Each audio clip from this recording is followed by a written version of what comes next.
चंदौसी में होगी सपा की जीत या बीजेपी फिर जमाएगी अपना कब्जा। ऐसे कई वीडियो को मैं आपके सामने लेकर आऊँगा और समझाऊंगा चुनावी गणित को। नमस्कार, मैं हूं जयदीप सिंह और आप देख रहे हैं पंचायत वार्ता। 2022 के प्रारंभ होने के साथ ही उत्तर प्रदेश में विधानसभा चुनावों को लेकर विभिन्न राजनीतिक पार्टियों के द्वारा तैयारियां जोर शोर से प्रारंभ कर दी गई हैं। सभी पार्टियों ने कमर कस ली है और उनके नेता वोटरों को लुभाने की कोशिश में जुट गए हैं। ऐसे में जनता भी विधानसभा सीटों का समीकरण समझने की कोशिश कर रही है, जो उसे समझना भी चाहिए। समीकरण समझना बेहद ज़रूरी है।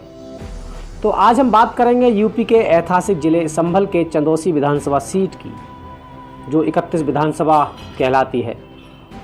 तो आइए जानते हैं चंदौसी सीट की राजनीतिक इतिहास, पिछले चुनावों का रिजल्ट समेत कई ऐसी राजनीतिक जानकारियां अपने खास कार्यक्रम राजनीतिक उठापटक में। संभल जिले की महत्वपूर्ण सीट है चंदौसी। यह सीट ऐतिहासिक और राजनीतिक दोनों ही दृष्टि से काफ़ी मायने रखती है। यह आरक्षित सीट है जहां से वर्तमान विधायक भारतीय जनता पार्टी की गुलाब देवी हैं। इस बार यहां से सपा और बीजेपी के बीच दिलचस्प मुकाबला होने की उम्मीदें लगाई जा रही हैं।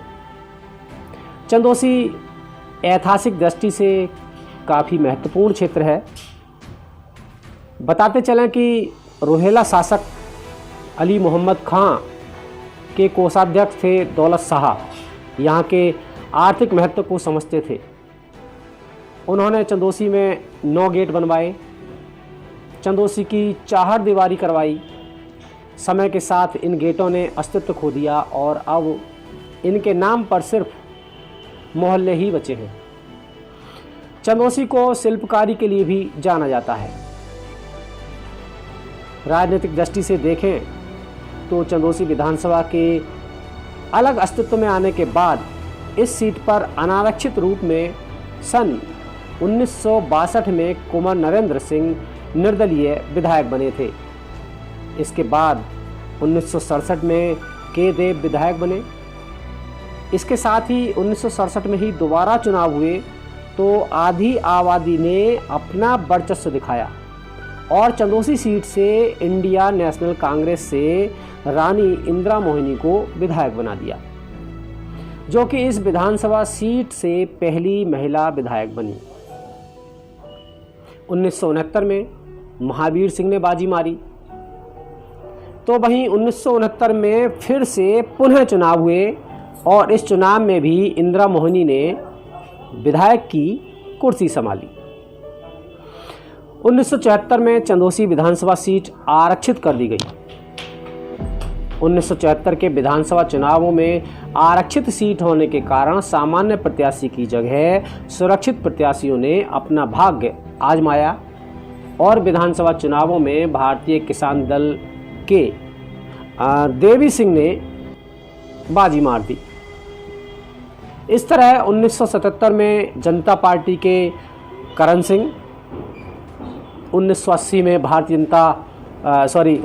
में भारतीय राष्ट्रीय कांग्रेस के जीराज सिंह मौर्य, इसके बाद 1985 में भारतीय राष्ट्रीय कांग्रेस के फूल कुमार, 1989 में भाजपा के करण सिंह, 1991 में फिर चुनाव हुए तो भाजपा की गुलाब देवी, 1993 में करण सिंह ने पार्टी बदली, भाजपा से सपा में आए और समाजवादी पार्टी से चुनाव लड़कर विधायक बन गए।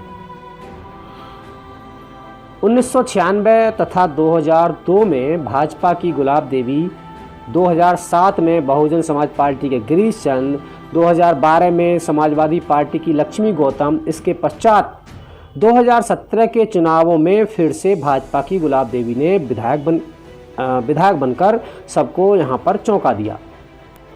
आपको बताते चलें कि चंदौसी विधानसभा सीट से अभी तक भाजपा 5 बार, कांग्रेस 4 बार और सपा 2 बार ये सीट जीत चुकी है, जबकि बसपा, जनता पार्टी और भारतीय क्रांति दल केवल एक बार इस सीट पर कब्जा कर पाए हैं। ऐसे में इस बार ये सीट किसके खाते में जाएगी, ये देखना दिलचस्प होगा। आपको बता दें कि इस सीट से पहली महिला विधायक के रूप में 1967 में रानी इंदिरा मोहिनी, दूसरी महिला विधायक के रूप में 1991 में गुलाब देवी और तीसरी महिला विधायक के रूप में 2012 में समाजवादी पार्टी से विधायक बनी लक्ष्मी गौतम ने चंदौसी 31 विधानसभा का प्रतिनिधित्व किया। अगर इस सीट के जातीय समीकरण की बात करें तो यूं तो संभल जिले में बहुसंख्यक जाति यादव है। हालांकि चंदौसी सीट पर सबसे ज़्यादा वर्चस्व दलित वोटर्स हैं, उसके बाद मुस्लिम मतदाता हैं। इस विधानसभा क्षेत्र में 50% आबादी दलित मुस्लिम की बताई जा रही है। हालांकि सवर्ण यहां निर्णायक भूमिका में रहते हैं। आपको बता दें कि 2012 के चुनाव में यहां से समाजवादी पार्टी की उम्मीदवार लक्ष्मी गौतम ने भाजपा की गुलाब देवी को हराकर अपनी जीत दर्ज की थी। 2017 में सपा और कांग्रेस के बीच हुए गठबंधन के बाद यह सीट कांग्रेस के खाते में आ गई। यहां से कांग्रेस और समाजवादी पार्टी की संयुक्त उम्मीदवार बिमलेश कुमारी को बीजेपी की गुलाब देवी ने शिकस्त दी थी और विधायक बनी गुलाब देवी जी। इस बार सपा इस सीट पर मजबूती के साथ आएगी, ऐसा लोगों का मानना है। लोगों का कहना है कि समाजवादी पार्टी फिर से जीत दर्ज कराने की कोशिश करेगी। इस बार विधानसभा चुनाव में बाजी किसकी तरफ पलटेगी ये तो कहना बेहद मुश्किल है। हालांकि दावेदारी पेश करने के लिए पार्टी के नेताओं ने तैयारियां शुरू कर दी हैं। इसी के साथ मुझे दीजिए इजाज़त, मिलता हूं अगली राजनीतिक उठापटक के साथ। तब तक के लिए नमस्कार।